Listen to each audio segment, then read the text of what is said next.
fortunate enough to get to work on this 74 Bronco for Jason Shear in Nashville, Tennessee. Now, he runs this thing in the summertime. He removes his hard top and it stays off all summer. But there's always that concern that rain get in there and get his carpet wet and make a mess.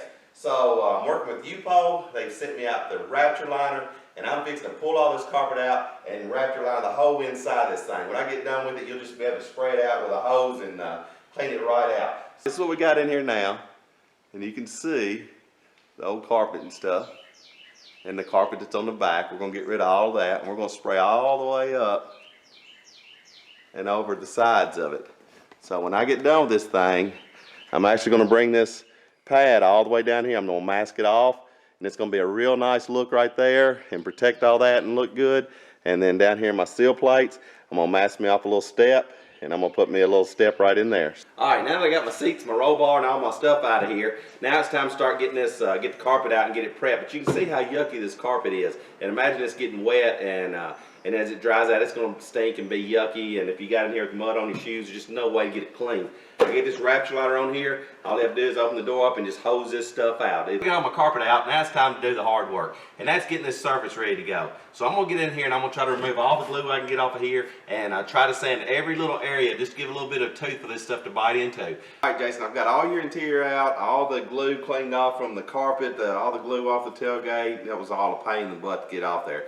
So now I'm going to start working on getting it prepped to install the Rapture liner. But I've got to do a few things first, because I want to fabricate these panels. We got these from James Duff, and they really don't fit well enough to even for me to modify to do what I want to do right here.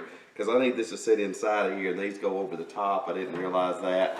And so what I'm going to do is I'm going to make you some panels out of wood and then wrap them in some leather and install them back in here. So to do that, I'm going to have to make it where you can still get to your screws, your bolts for your top. So I went to the hardware store and bought some flat stock, and I'm fixing to cut it, drill holes in it, weld nuts on it, and then I'll actually mount this up inside there. Okay, so now you can see what I was doing with the flat stock, and I welded some nuts on the back side of it, and then I'm going to put this in place, drill some holes, and plug weld it in there, so these will stay in there forever. So then when my side panel's in there, you'll be able to get to bolt all your bolts in there without having to hold that nut on the back side. So now I'm going to drill the holes and plug weld that in, and while I'm welding, I'll weld up all these little miscellaneous holes here and there, and this will be a good fix for that. I went ahead and I've got it bolted in every bolt down through there, and then beside each bolt, you see I've drilled a little hole, and I'll plug weld it right there. I also laid out where your Rapture liner is going to go around, so I know where to do my prep work. So I'm going to cover all this and protect it as I weld it, and then give me enough room to be able to sand down and cover all that work that I do here, up here in these bolt areas, and be able to cover all that in the Rapture liner. What I've done here is I took the cardboard that I got your running boards in, and I've modified it in here to fit where it fits real nice. I spent a little time. I've got a little 1/8" gap all the way around for my material. I'm going to wrap my wood in. I'll go get you a nice piece of wood, try to find something pressure treated so that it won't absorb moisture and separate from moisture. And then I'm going to pull this piece of panel out, and then I'll fabricate you a piece, make you some inserts in there where it can secure to. And I did this side first. I've done several of these on these Broncos. And I'll just take this template. The other side is a little bit of a smaller hole, so I'll just take the top piece and use the top piece, cut this one down, and that'll save me a lot of work on fabricating the other one. I took that template I had, and I went to a friend of mine's shop and bought some of this multi-layered birch. This is really, really nice wood right here. And the one on the other side has it's a little different shape on the wheelhouse, but here it is. And it's going to make it where it's going to be tight to put these speakers in the front right here. So hadn't decided yet for sure. I may still try to put them there. May end up moving them to the back. I'm afraid they're going to hit the roll bar. So I might do a little more measuring on these, but I may end up having to put them on the back. So now I'm going to come in here, and I have got maybe some brackets. I'm fixing to install some brackets in here. I'll wrap this in leather, have a couple of screws to hold it in place. It'll flush fit up inside here, and that'll be very, very nice, way better than what they sent us. So I put that Rapture liner in here. There's no turning back. there's a lot of holes and stuff that I need to go ahead and weld. So I've got them all marked and ground, and they're all the way around the areas that you're going to see. And I'm going to weld every one of them up now, because once I put that Rapture liner on there, I want it there forever. And then I've already got your retaining plates in here for your inserts that I've got made. I've got fabric ordered for those. I'm fixing to have to weld these center braces in place right now. So yeah, I hate it's gotten to be such a big job, but like I say, once I put this Rapture liner in there, I need to look good, go in solid, and be done. So let's start welding up all these holes, weld all my plates in. I'll take these bolts out and have welded in threaded nuts in there for the top, so make it a lot easier to put that top on and off.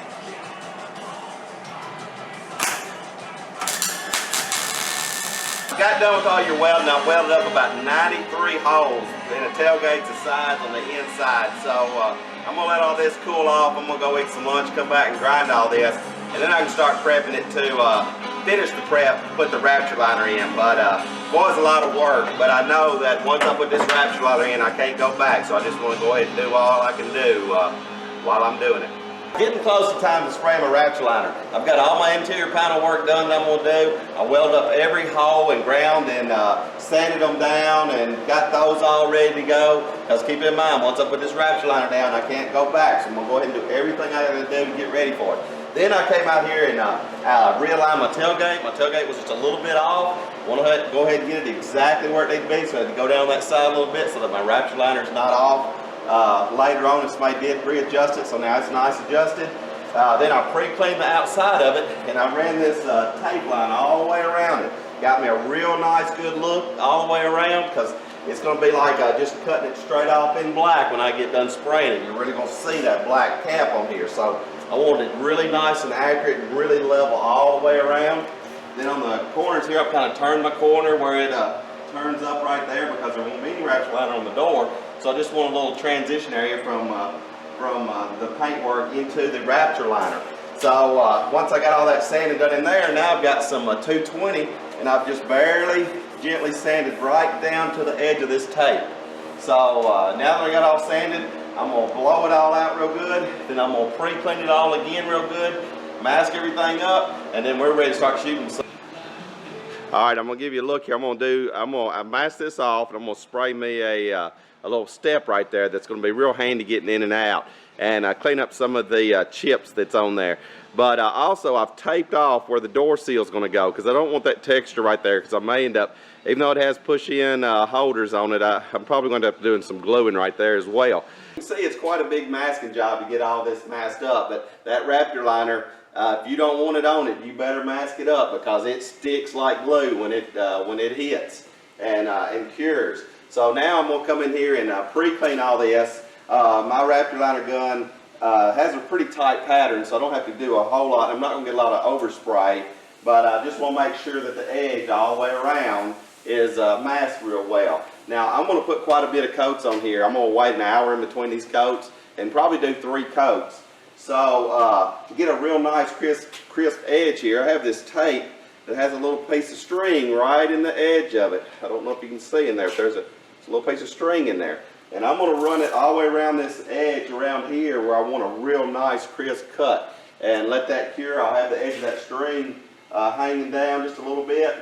So when all that cures, I'll just come back and pull that string, and it's just going to cut me a real nice little edge all the way around there.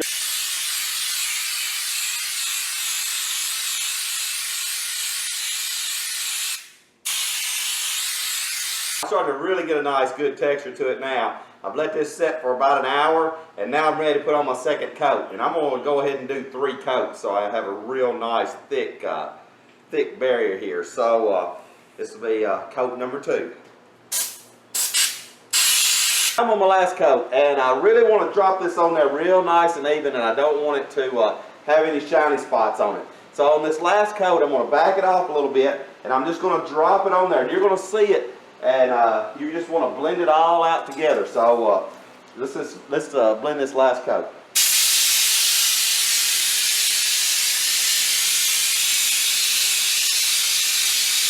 Now I think it's time to pull the tape. What I'm looking for is if it's stringing when I pull this off, I need to stop and wait just a little bit longer. You actually can wait quite a while, especially with that little string in there, but I'm just excited to see how this looks. So let's see how this does.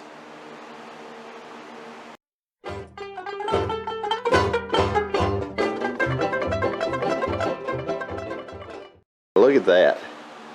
Don't that look nice?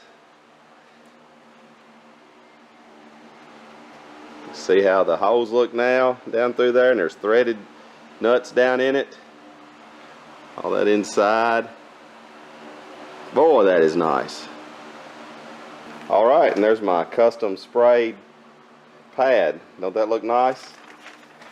And then right, like I said, right where that goes, that's where my seal will glue back to the body. And get all this finished up. This thing is going to be awesome. Let this set all night, and now before I start putting this thing together, I'm going to go ahead and paint a bunch of your stuff back black. So I've master seal masked this back and cleaned and etch primed this, and I'm going to shoot all this back black, your shifter arm, your pedal shafts, and just every little thing that I can go ahead and get re-blacked. I'm going to go ahead and do it now, and that's going to look nice. And then I'll do your front one as well. This will look a lot better when I get all this blacked out and the one in the front blacked out. But I just want to show you what I'm doing on the inside. Now look how much better that looks. Alright, I'm going to do your front one as well. You can see how it looks right now. I'm fixing to yank it out, loosen your bumper, yank it out, paint this one black, and then it's going to look a lot better with that black, so you don't notice that. I just keep going around this truck finding all kinds of little knick-knack stuff that I'm trying to do to get everything straightened up. Let me do something with that too, just like everywhere. But a lot of these right here are loose as they can be, and I'm going to tighten them up, and you can see they're not painted. I went to town, I found almost the exact color in a spray can. I've been going around touching up some of the chips and stuff, and I'm going to go in there and touch these up and make those look a little bit better. And I guess just go all the way around and touch up and tighten up all the latches and stuff. I don't know why they're all loose, but they are. Well, Jason, I just keep finding things I've got to do. This was loose when I took this off, and this top one is stripped out. So I'm going to have to pull this off and redo this to get that nice and tight. I know you're going to want that done.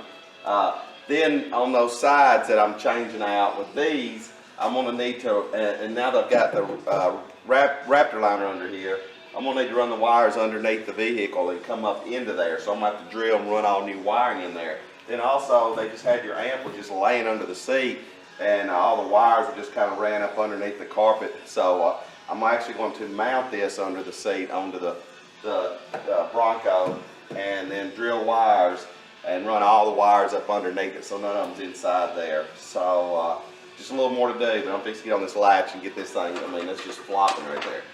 Get that fixed, and just keep plugging away. I'll show you what I'm going to do on your amp.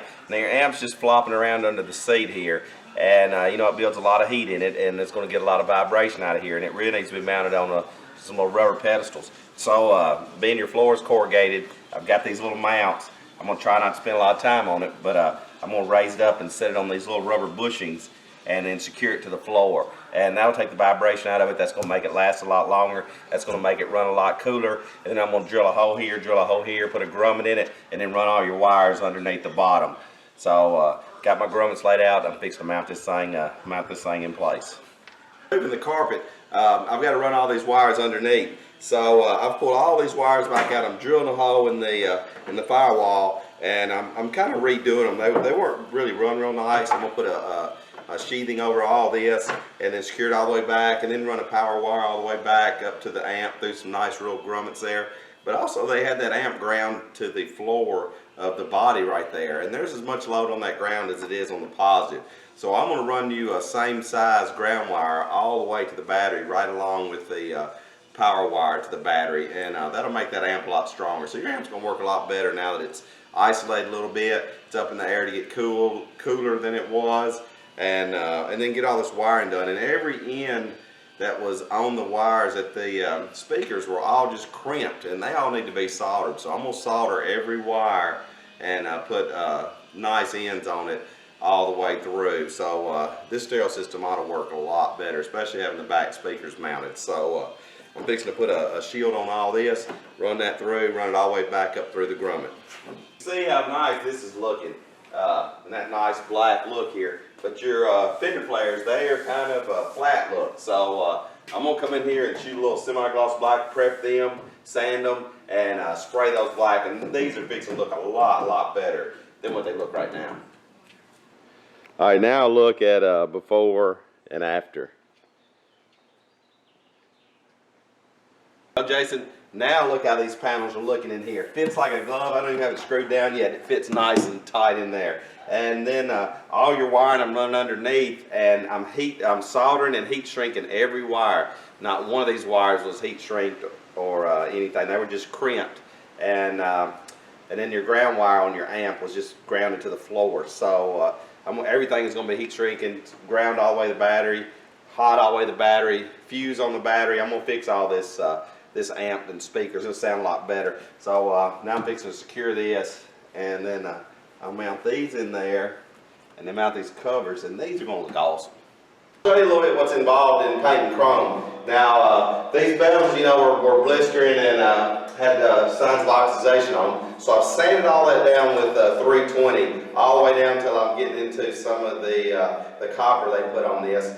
Then I have etched it. And then I've mixed up a 2-part epoxy, and I'm going to spray this with a 2-part epoxy, and then I'm going to put a single stage urethane on it. And that's about the best chance I've got to get this to stick on there, other than sitting out and having them powder coated. So I'm going to spray this with this epoxy primer, let this set about an hour, and then we'll put the black on it. So now let's put some epoxy on this. I'm going to put one good coat, maybe 2 on this.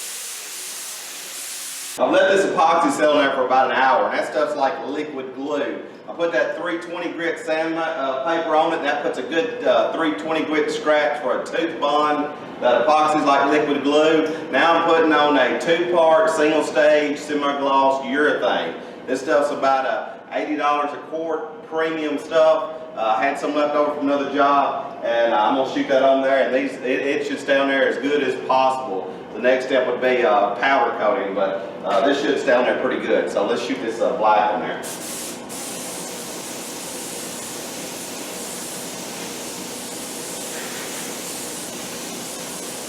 Now it's time to dress these speakers. Whoever installed these speakers, they've got them, you know, too far forward. They're tearing your door seal off every time you shut the door.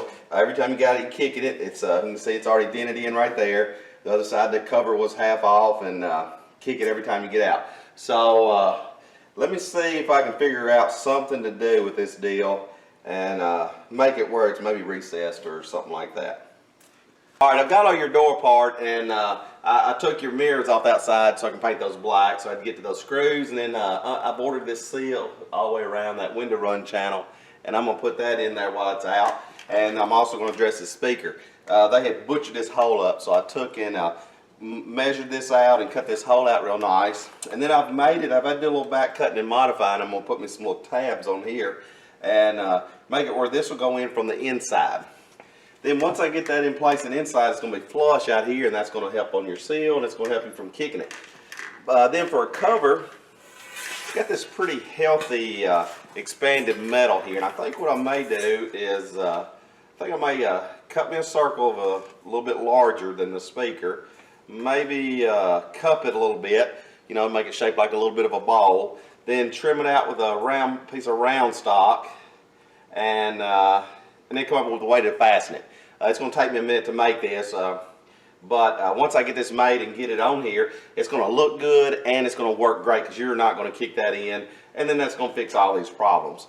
And so let's get to work on this thing and see what I can come up with. Pretty good plan on the cover. Now the first thing we want to do is get this speaker installed, and just like the rest of the speaker system, these are the wires they put in here, and they're just horrible. They're just half crimped in there, which I'm going to heat shrink solder every union and use the proper ends. These don't even fit. And then they had it run just straight through a drilled hole. So I'm going to put grommets here, grommets there, and make all this work a lot nicer. And then once I get all the wiring in, putting all new wiring in, mount this speaker, then we'll get to fabricating this cover. I took this piece right here, I whittled it down to this piece, and that turned out really nice. I put a little bit of an arc in it, rounded all the edges. I'll prep, prime, and paint this black. I set this back in there, recessed all the holes, kind of black that out so you won't see it. I'll black that out, I'll make one for the other side. That's going to work perfect, clear everything we need. Your foot will be able to hit this. This is really, really strong, heavy stuff. match the theme of the truck. So yeah, that's working out nice. Let me get it painted and put it on there, and you'll see how this is going to look. After I remove the carpet out of there, I'm having to run all the wires underneath the truck, and it's kind of tough getting all these back through here. I'm having to put heat shields at the mufflers. I'm having to come up with a way to get it secured to the only bolsters that won't make the screw protrude through the floor, so I have to find a bolster to put a screw to put a mount to hold it. And then I'm adding you a 10 gauge ground wire. They didn't have a ground wire in it. All they had was a little small one right to the floor. This goes straight to the battery. Number 8 to your power wire. They already had that in there, and that's a good wire right there. And then run all up through the floor. So it's kind of a pain in the butt getting in here because all your exhaust and everything's in the way. But when I get done with it, it's going to be in there nice, neat, and out of the way. All right, I'm glad that's done. That was about as big a job as anything, is getting all this wired reworked and rerun. So hallelujah, that's done.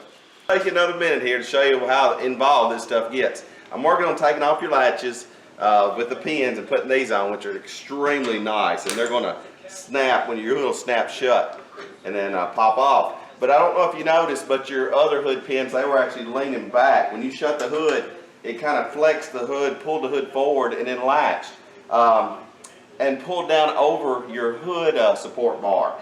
So to try to get as much clearance as I could get, I went in there and put some spacers in the hood hinges at the back to bring the hood forward. It needed to come forward a little bit. Well, the one on this side over here was stripped out, and it was on there as a booger to get that one squared away. But I got them in there and got it pulled forward. Then when I went to push it down, it hit on your hood prop rod right down the middle here, and it was kind of stressing on that. And with these nice new latches here, I just want it to work right. So I had to get in here and cut some of the hood out steel right here so that it cleared all that. And then now that it clears all that, the way the bottom of your hood is made and your old hood stops, they weren't in the right spot for it, and these are just all to pieces. So it's just a domino effect of stuff to get these in here. So, but I'm finally getting it in place.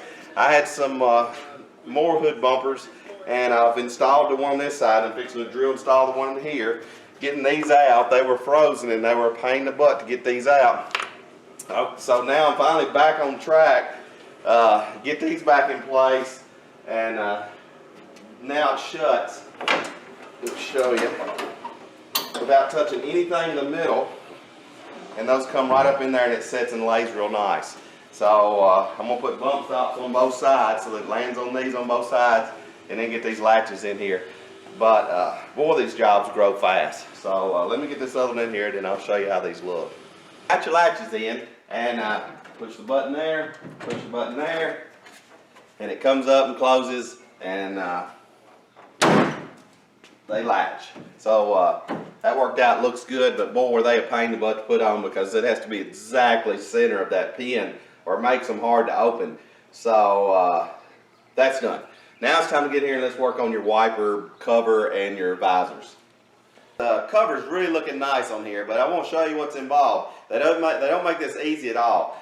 This style motor, I had to cut this out so the motor protrude through the end of it, and semi-gloss that out black. Fabricate brackets and relocate both side brackets to get it in place, and then it's a little bit larger, so I've installed your front piece to hold your top, and then shot a line across from here to here, and then took that line and scribed it all the way around, and now I'm going to take it back off and then cut that plane. That way this top will fit over top of this when it's all said and done. It's quite a bit of work getting this installed, but once it's installed, it's going to be on there nice and forever. Then I also have to make it where it clears the motor. So I've had to move the motor back a little bit. So I've been operating the key and operating your wipers. I'll set your motor back up in here 1/4 of an inch, and now it clears. But a huge amount of work to get this on. But once it's on, it's going to look nice, and you'll have visors in that. That'll be great. So let me get this cut off, and then we can start putting the top on.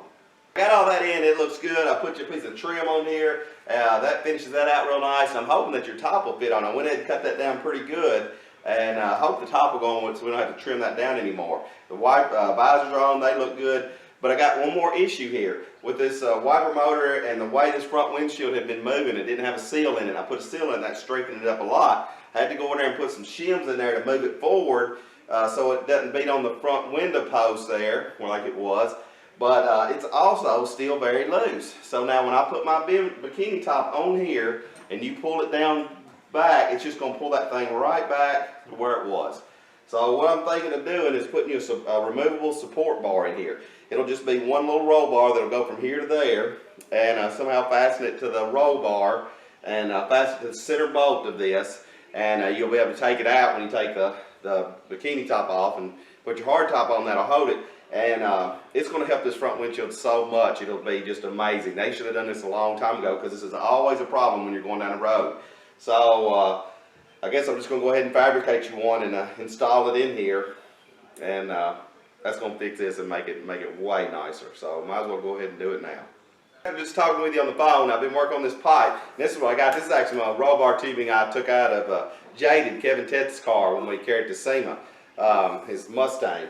But I've cut it where it fits the contour of the roll bar. Then I've inserted a plate and welded a 3/8 grade 8 nut inside there. I'll drill a hole through your frame, through your top of your roll bar. It'll mount right there. It'll go straight through here and attach this window post and keep that window post locked in and give you a little armrest when you're going down the road and look good. All right, now check that out. You got your bar in there, and it supports this window awesomely, and the visors and all that. That really is going to be beneficial and work out great. And then you can see the adjustment. It won't be hitting right here anymore. That was just a really good fix right there. Every one of those needs that right there when you take that top off. So now it's time to get on the brakes and step bar. Oh, and I want to show you how these hood latches look. So much more clean than it was. Alright, now it's time to put these roll bars on. I've already got the other side mounted. It looks so good. I want to show you how this looks before. This looks extremely long now compared to the other side. So I'm fixing to get all this mounted in. Now they didn't make any Nerf bars for this. So this is just a generic one, and I tried to get the shortest one they had. So this one doesn't fit the Bronco at all. So I'm having to modify everything to make it fit. Just luckily, the width of this is it's exactly the same width as the only location on the side of this frame to mount to, because you've got a gas tank on the other side that's completely in the way of everything. And this hits at the front eye beam, which makes it really tight. So I'm having to take the brackets they sent with it and highly modify these to make this fit, and then weld it all in place. So I'm having to weld it all on there. I want to kind of keep them still removable, but there's just no way to get it on that frame rail, and just the way it is, it's extremely brutal putting this on here. But once I get them on there, they're going to be nice and very handy getting in and out of the seats. Because your bucket seats have them high sides, it's just hard to get in and out of. This will make that a lot easier to get in and out of. So let me get this one on here and I'll show you how this looks. You can see how long that looks. I'm going to shut this door. How long that looks right there, right now. Let me get this Nerf bar in there and it makes it look a lot better. Alright, now look how much better that looks. I got a piece of masking tape down through there where I'm doing a little work inside there, but that looks a lot better, don't it? Makes that middle look shorter and not so long. So that is a really good addition to the Bronco. Now it's finally time to get the rear brakes done. So we're going to get these off, get rid of all these drum brakes and install disc brakes on the rear. Got your caliper with the brake, parking brake in it, and I got to pull these axles, tear all this down, pull the axles out, and set all this up. And I've got all this loose and tore down, but I wanted to show you right here. This axle seal is leaking like mad. So I guess I'm just going to go ahead and put both side axle seals in it while I'm doing it. So I'm going to tear this down, pull this axle out. Let's see, this axle may be ready to come out.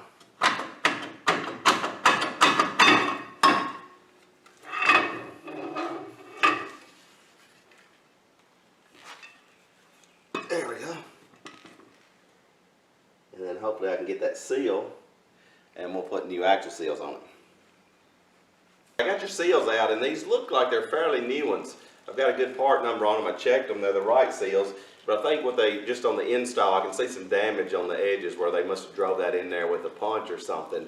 And just wasn't real careful getting it in there. And hopefully that's all that it was, because the axle looks good and your bearings seem real nice. So I'll go to Old Ride and get some new seals and carefully put those in there. Seal them up good. And I'll go ahead and do both sides. Hopefully that'll fix that. So, but now that's out. Now it's time to start mocking all this stuff up. No, it's par for the course, but I was in there putting your seats in place, and I noticed it when I took them out. They weren't bolted in very securely, and now I see why. The bolt is broken off, rusted and broken off down in this one, and two are broken off and rusted in the other side. So you only had two in the back of that side holding and two in the back of this side holding. So I'm trying to drill these out, but I'm trying to drill through the floor, through the bolt that's still in there, and this is just being a pain in the butt. But when it leaves here, it's going to be bolted in securely on both sides, and I've re-tapped all your seat belt holes and all that. So just want to show you what all's involved. I'm trying to fix it all, because I can't let it go out, because it could hurt somebody. Your seat could come loose, and I'm just not having that. So I'm going to drill them all out with this one on this side. I'm sure the reason I didn't mess with them is because the fuel tank is underneath there. So I might come up with a way to get around those. Not even sure what I'm going to do on that side, but I'm going to do something. So let's get these drilled out. I got your seats in. Now it's time to put this console in. I just love this console. It's super, super nice. But when I put it in place with this extended cup holder on the front end, it makes it go back so far that the lid is kind of behind you. Your arm's not really on the rest right here. And I didn't like that. So to get it to come up where to clear the raise on that transmission tunnel, I'm gonna have to raise it up a little bit. And raising it up a little bit lets me move it forward enough to make it where it actually feels better on your arm. So I didn't want to leave it where it was. It'd be there forever and never get fixed. So what I've done, let me get this out of the way, is I just ran to Lowe's and bought a 2x10 by 8 so I can get me a piece wide enough, and I've cut this out. So I'm fixing to dress this down, router it out on both sides for your seat belts, so to clear your seat belts, paint this black, and then mount that box to this and mount it all to the floor. That's going to raise it up this 1.5 inches and let me pull it forward to where it's going to be the most comfortable fit to your arm. You are going to love it. A little more work, but might as well do it now while I'm putting this thing in. So let's get this installed. Alright, this is what I got so far. I've cut my wood down. I had to cut out notches for your seatbelt bolts and your seatbelt brackets. And now I'm going to seal this thing off and then spray a little bit of the bed liner on it. It'll look just like it was made to be there. And it's going to make it feel comfortable on your arm. I'm going to be able to move it forward where it needs to go, and it'll be in there forever. Alright, now look at your spacer on the bottom of there. Looks factory perfect all the way around. So I'll get that in there. You'll never know it's there, but you'll sure notice it when you're sitting in there. It's going to be so comfortable. I'm putting your door panel back on. I got rid of all the glue and stuff that was in there, and I'm securing it with screws and drilling it so that both panels are loose and messed up anyway, and this will look better and be a lot more secure than it was. But it had a squeak in it that was driving me insane, so I tore it all back down, got my stethoscope up, and found out that this track was not adjusted properly. It was way, way, way off, and it was squeaking like mad. So that's going to help this wind, and I bet the other one's the same way. This was way out of adjustment. So I've got that fixed, and I put a spring on this to try to quieten this door down. Before, when you beat on this door, it just rattled like mad. So I'm going to go ahead and fix everything inside the doors on both sides before I put these on and make it a lot quieter. Now I'm into this door. I got the other door back in place pretty good. The track on that other door, this one here, was completely out. So I'm not sure how that glass was staying in there. I guess it was catching it when it got down there at the bottom and all but coming out. But this one here is messed up pretty good. I'm going to change these seals and this seal. Let's go ahead and get it out of the way. There's supposed to be a bolt right here, and noticing that, I look over there on the other side, and they've just got a plug in this hole. So I've got to figure out why both of these bolts are missing. That's what pulls this together and holds this tight right here. I'm going to have to take this window out. I'm going to have to take this piece of glass out and pretty much redo everything in here. Your stop at the bottom, was off of it, and this was laying down the bottom. This is what stops the window from coming down too far. And they had the tracks out of adjustment, so when it went down too far, it came out of the track, and that's why it was acting up and doing all that crazy stuff. So I'm just going to take everything out of the door and start over and set everything back up the way it's supposed to be. Getting all this felt put in new, and here's your vent window here, and this is what this is why this bolt was out of here. This one is stripped out. I'm hoping I can get to the other ones and not have to tear it back down to get that bolt in, but it holds this window in tight right here, and it really needs to be in there. So I about got this one tapped. I'm running a tap through here to get it cleaned out and get it back in place, and hopefully I can get to the other one and get it in place. So this is going to be much better when I get done with it. Alright, well I got that done. That thing is nice, smooth, new belts in it. I was able to put all the screws in this. This only had 2 screws in it. I got them all the way down, got a new screw in there. I redid all the tracks. They were loose and messed up. At some point in time, somebody has cut this glass, and they've got it miscut just a little bit. It's a little bit higher in the front, and with everything lined up, it's just going to be just a little bit up when you roll it all the way down. That's just how the glass was cut. But in doing so, that glass is a little bit larger, and it makes it extremely difficult to get in and out because the tolerances are so close on getting this glass in. That's like building a ship in a bottle.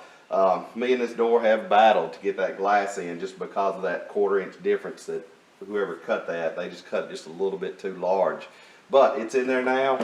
It's all working good, so hallelujah, that's done. Now I got your door seals curing out. I got them taped on there, and I'll let them set several hours before I shut the doors, and they came out real nice. I put a little extra time in them. I got 2 nice screws at the top where that top of the rear of the door seal cap was loose and messed up.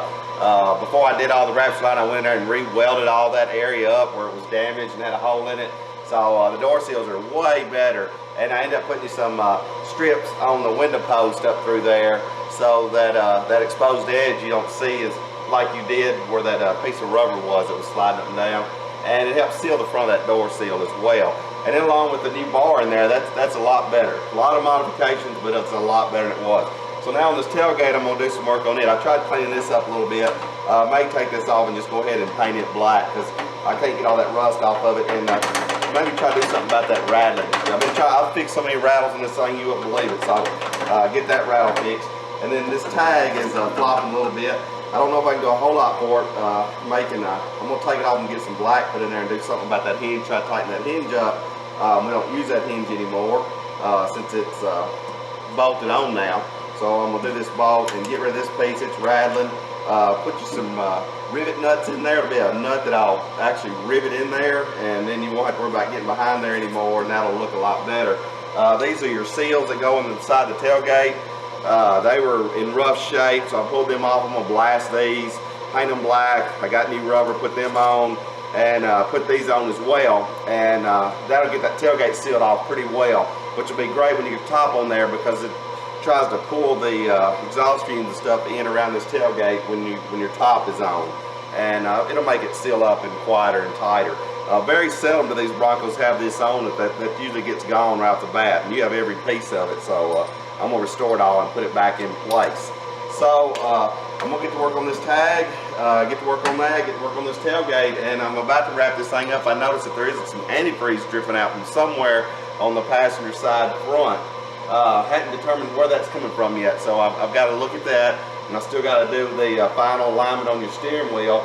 Still waiting on the brakes. They sent the wrong parts for your rear brakes, so they're coming today. Hopefully we can get that done, and then I'll do some test driving on this thing, and I'll hopefully get it back to you. But I went ahead and pulled this off, and I was able to secure this. This was a little bit loose, and now that I've got this off, I tightened up this hinge so this thing ain't rattling so much, and these are my rivet nuts I was telling you about. So I'll take this dude, I'll drill that hole out, and I'll actually pop rivet that in place, and then you'll have a 1/4 inch bolt in there from now on, and won't have to do the zip tie or have trouble as long as you don't strip that out. It's 1/4 inch. So, but if you do, I can change it out. It ain't a big deal. So I'm fixing to drill that out and get these ready to go in, then go ahead and repaint this black, reinstall that. I'm going to pull this handle off and go ahead and sand and paint it black and try to get it to quit rattling, find out what's loose in there. Now check that out. I just had to show you how good that looks. You can see those rivet nuts in there. They are just outstanding. You won't have to mess with that no more. And I repainted it and redid it, and that looks 1,000 times better, and it's not loose and rattly anymore. I ended up having to take this off. I redid this, the handle itself, because it was so loose in there. And then when I got it all back in place and shut it, these had these little bitty clips in there that looks like a staple. It is a staple. It's actually a little staple that they just bent over, and one of those fell off. And so it made me have to take this off. So since I took this off, I went ahead and cleaned and painted the whole thing. It looks a lot better, and painted the bolts. And the way these are, they're kind of a pain to put on, but I'm going to put in a little spring with an actual real cotter pin in these two, so that this won't happen. This would have happened to you, you know, pretty soon, because it was coming out, and then you'd be stuck and you can't let your tailgate down. So hopefully this will fix it where this tailgate will work a long time. Like I said, it's going to be hard to get these in here, but once I get these in here, you shouldn't have to mess with this for a long time. Knock on wood. Now, I've been working on your fuel gauge today. I know that's a big deal to get that fuel gauge working, but I just can't see any reason on pulling the tanks yet. So far, everything is checked out. So I went back through all the wiring and made sure all the wiring was in good shape. I pulled your switch out, disassembled your switch, cleaned all the contacts, put a silicone lubricant back in the switch, put it back in place. I disconnected the gauge itself and ran I had another sender from another tank, and I ran it through the ohm range, and the gauge worked flawlessly. I checked the ohms on the senders themselves, and they're showing to be pretty much right on the money. One's showing about 30, one's showing about somewhere around 19 or 20, which is saying that they're close to full. So I don't see any reason at this point to pull those tanks. Pulling those tanks out is going to be an ugly job, and I'd hate to do all that work to find nothing wrong. So there very well could have been something in what all I did here that got it working. So all I can do now is we'll run it for a while and see how it does, and if not, we'll have to pull the tanks out, and then I'll have to pull the sender out and manually operate it, watch how it's working, look, see how they installed them. They may have installed them wrong when whoever put them in installed them, and then that could be the issue as well. But I just don't know yet, and it's too big a job to pull those tanks out without knowing for sure. So we'll just run it like that for a little while. I want to show you underneath now. When I was underneath there, I saw that your parking brake cable bracket was pulled away from the floor. So that's what I'm fixing to go in there and fix now. I noticed your exhaust on the driver's side was touching the frame a little bit. So when I went to move it, the whole exhaust moved. So the exhaust was loose from the header down here on this side. I was able to tighten it up real nice and tight and get it right off the frame rail. So that was a big fix. Same on the other side. It wasn't touching the frame rail, but it was loose. So I've got it tight. I fixed so many rattles and looseness, that thing's going to be way tighter when you get it back. So let me show you about this bracket underneath, because this is going to be quite an ugly repair. But if I don't repair it, your parking brake's never going to work, and you might need that sometime. So and this new brake system comes with a nice parking brake, so I'm going to make that work. Let me show you what that looks like. Underneath here, there's your transfer case and your exhaust. Now that's the bracket I'm talking about. When I got under, this bracket was pulled all the way back, and I have bent it back in shape to where it is right now. It's going to be hard for me to hook that back to the floor right there, because it's ripped loose right there.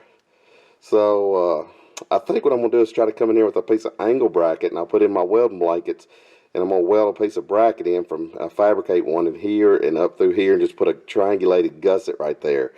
It's really about all I can do at this point. It's going to be like building a ship in a bottle. I got fuel lines there, I got a fuel tank right beside it, and I've got to do welding right there.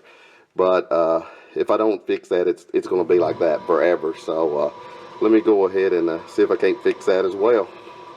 But I was able to get two pieces of angle welded up in there to the floor and support that parking brake bracket. But extremely brutal to do, because there's rust undercoat from years and years, and I'm on top of a plastic gas tank.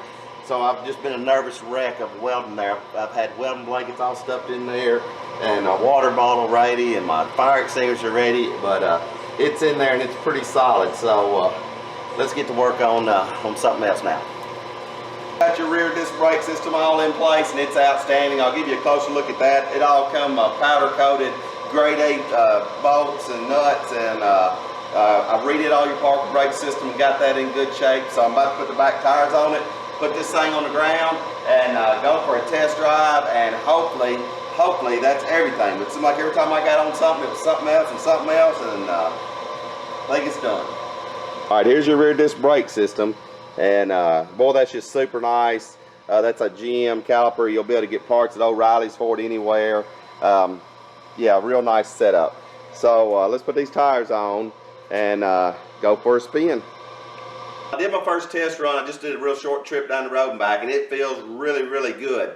But with the new door seals and stuff installed, I noticed when I try to get out of the door, either side, you really have to squeeze this handle all the way up inside there, and it makes it kind of hard to get out. And I don't want this door to be ornery for your wife to get in and out of. Try to make it user friendly as possible for her. So I've made this door panel where it screws on now, so I take a screw gun out and have all this. It's all nice and secure now. I can have it all off in just a minute, and then I'm going to shorten the rod in here to make this handle operate just a little bit quicker, and it'll make it a lot easier to get in and out, or to get out of the doors when I get done with this. And then I'm going to go in here, and I've got the back wheels off. I want to check everything about those rear brakes, make some adjustments on them, re-bleed them. Then I'm going to drive it again, hopefully today. If not, I'll drive around tomorrow. I'm going to drive to the store. I'm going to put it through all the tests I can put it through. That way it's nice and safe for you when you get it back. So let's shake this door panel off. I've been on several test drives. The first test drive I came back in, I readjusted the rear brakes, readjusted the parking brake, and I'm still not happy with the way the brakes feel, so I may end up changing the master cylinder. When you do the disc brake conversion stuff, there is some tuning that you got to do with master cylinder and stuff like that to get it as good as it can be. So I'm going to do a little more adjusting on the brakes, a little more adjusting on, maybe change out the master cylinder to a different style, and see how that does, and try to adjust the pedal throw a little bit. But also your steering steering wheel's turned a little bit to the left. I tried to adjust it the last time as far as the arm would allow me under the Bronco. So I've got it all the way as tight as it'll go. It's still off just a little bit, and that's driving me crazy. So all I can do now is pull your steering wheel off and reset it all in here, one notch over, and then I'll have to go back and reset it out in the front, and that'll give us a room to adjust from now on. So that's what I'm doing now. These test runs, there's just lots to do to get everything dialed in, because we did a lot of work here. So I'm going to get this reset, get it lined up straight, and then make a decision what I'm going to do on the brakes. I still notice that the fuel gauge is still acting up. It's just saying full, completely full, and it don't even move from full. So I checked that with my other sender, and I can make that fuel gauge sweep real nice and smooth with a sender here manually. So there probably is something going on in the tank, so I probably will have to drop these tanks down, and I was really trying to avoid that because that's a nasty job. But let's get this on, and then we'll finish up the brakes, then we'll work on the gas gauge. Got a way to test this out. I've taken and I had it switched over to this tank so I could read the gauge, and it was pegged out at full. Then I drained 5 gallons of gas, or 6 gallons of gas, out of it with the key on, watching it. When it got about 5 gallons out, then the gauge started going down pretty steadily, all the way to empty. And now I put another can under here, and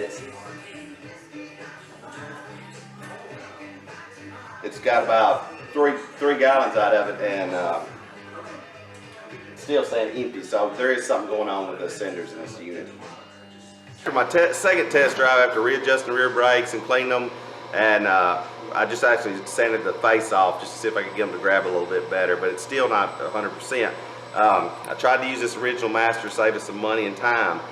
This master cylinder right here is set up for front disc and rear drum. It's got the large reservoir for the front, small one for the rear cylinders, because the rear cylinder is real small.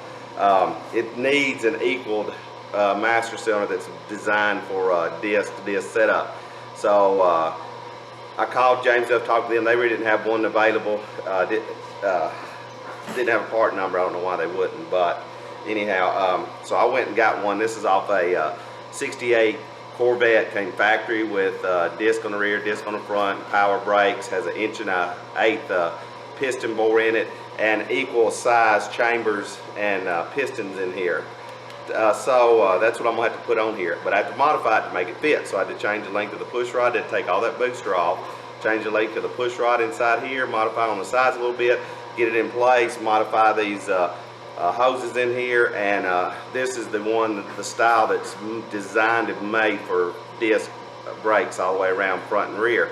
Next test drive, I just drove to town and back, and the brakes were a little bit tight, so I did some modification on the brakes, and I'm gonna put a stop on the bump stop. Every time I brake, it hits it's just got a metal stop, so I'm gonna put a rubber stop on it.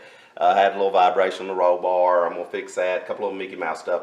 But I noticed that idle kind of labors, feels like it idle. So I checked your timing. Your timing was at 0.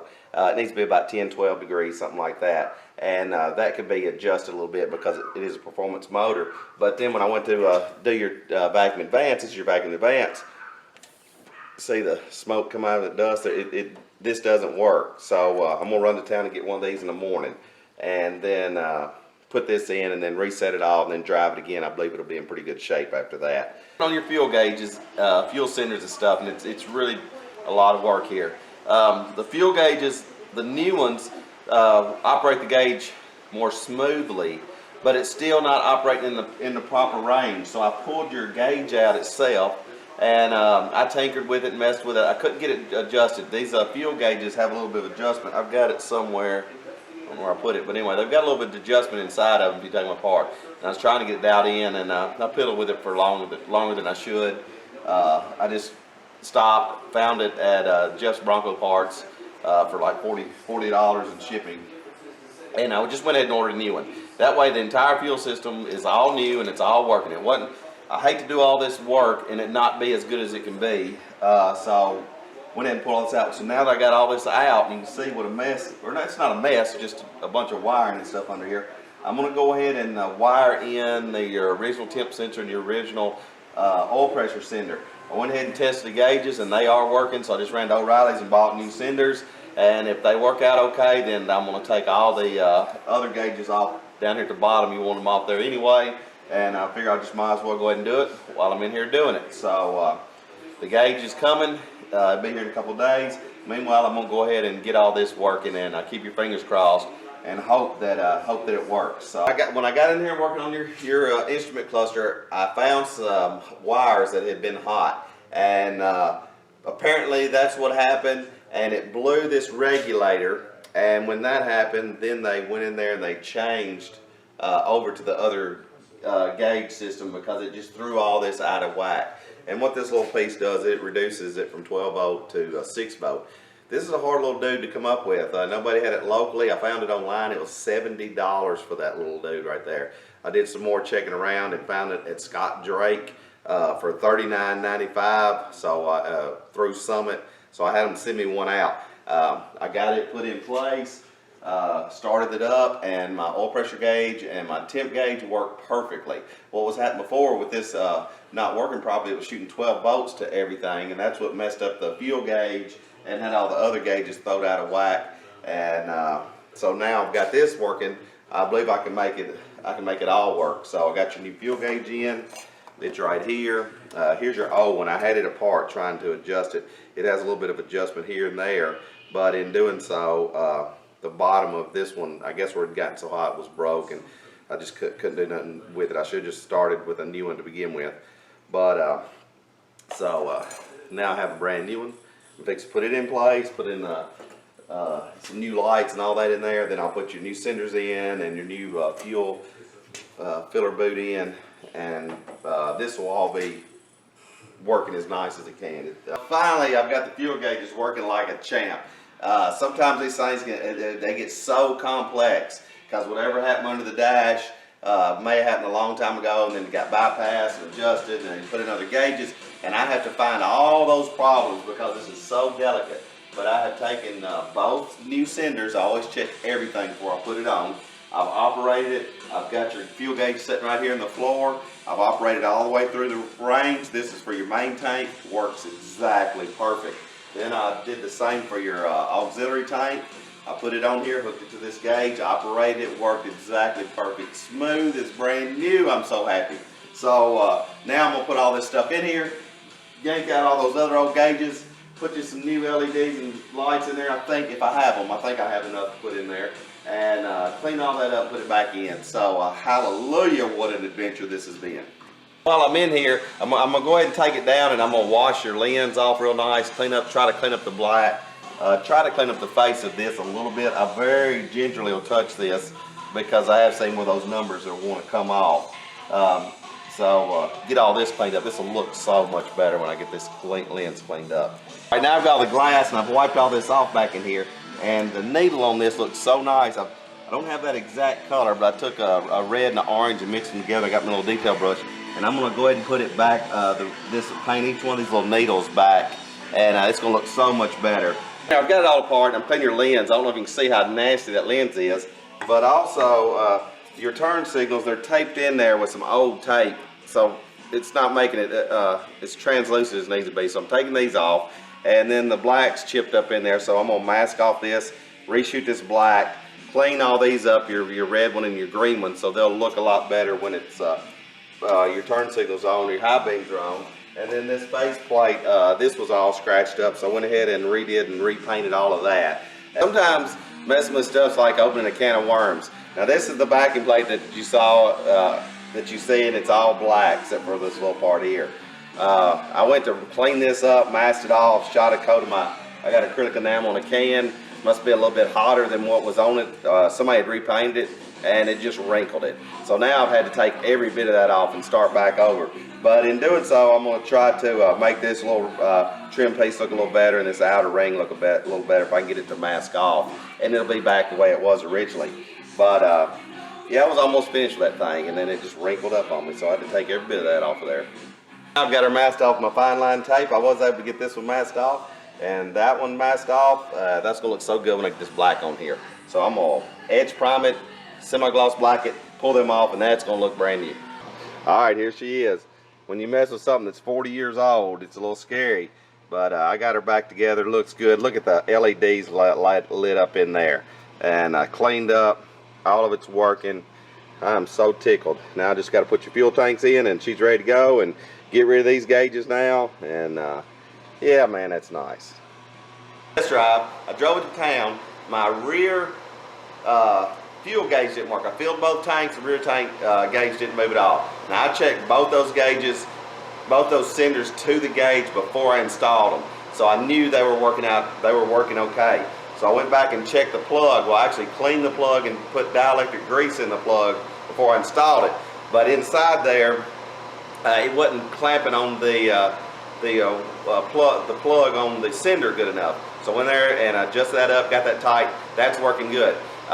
Your radio, for some reason, every now and then it don't come on. Now, I haven't found that yet. I worked on it, checked the wires, started working fine. Then I came out here and found that this main plug back here that supplies the amp and stuff with power, the fuse was completely oxidized horribly. So I cleaned that out, put your new fuse in there, plug that in. I'm just going to test drive again to make sure that's okay. Also, this motor, a while back when I was checking the motor out, it had 0 timing in it. Well, I found out why. I brought that timing up to about a little over 10, 12-ish or so at idle, and then your vacuum advance pulls in a little bit more when you're going down the road. Well, it's got a little bit of a spark knot. That's because it's a high compression engine, high compression heads. It needs premium fuel. So I didn't have much gas in it, went straight to the fuel station and put premium fuel in both tanks, 93 octane. That's really what you need to run in this with these aluminum heads and this high compression engine. Still had a small amount of spark knot. So what I'm doing now is I'm putting heavier springs in your distributor. So it's got springs, this little bitty spring underneath on these little weights under here, and as your engine revs up, it lets it advance the timing a little bit. Well, I've got some heavier springs I'm going to put in there and hopefully control that timing a little bit better, because I want that timing to be about 10 or so at idle, because it gives you that off idle power. It feels a lot better, pulls a lot stronger, better gas mileage. So I'm going to put these heavier springs in there, try to tame that down a little bit. If that don't work, I'll just back off the timing a little bit and just keep backing it down until I can get rid of that spark knot. But you will probably need to run premium in this all the time. After that test drive and all the other ones that I've done before, that one was flawless. I double checked and rechecked everything. I've driven it fast, hit your brakes, turned your lights. I've done everything I can think of to put it in the same situation you'll put it in. I've driven it to town, I've put gas in it, I went to the parts house, and it is really, really working good. So now this final time, I want to bring it back in, and being I did so much brake work and stuff underneath, I pulled the wheels. I want to check everything one more time, make sure everything's tight, there's no leaks. I'm even going to re-bleed all the brakes one more time since I had all that down. And then I'll put it all back together, and I'll drive it one more time before I call you. And then it's take her home and enjoy. It's been a long road on this thing, but I'm finally done. Finally fixed to do the final test run. When I started on it, I was real busy finishing the jag up for the show and working on this in between, so I didn't get some shots of the engine before. But let me show you what it looks like now. Before, it had some old chrome valve covers that were leaking, and just a kind of a little bit of a mess under here. So I've cleaned all that up and kind of blackened it out. I'll show you that, show you the outside, then we're going for our final test run. Now here she sits, sitting there running, ready for its final test run. The new Nerf bars, bikini top, new power steering, 4-wheel disc brakes. Really a sweet ride. I love driving this thing. And I'm fixing to get to go on a test drive. Our Rapture liner looks great on there. Look how that Rapture liner looks.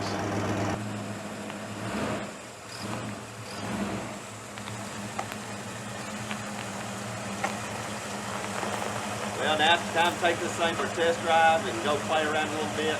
I'm really loving driving this around. I'm kind of glad it's over, but it's fun to drive and play with. So let's go ride around some back roads for a little while.